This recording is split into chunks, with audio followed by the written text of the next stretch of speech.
Hi everyone, if it's your first time stopping by, my name is Sylvia.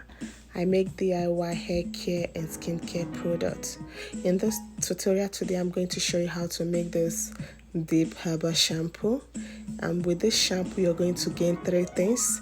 It's going to condition your hair, it's going to moisturize your hair, and it's going to cleanse your hair. So let's get started.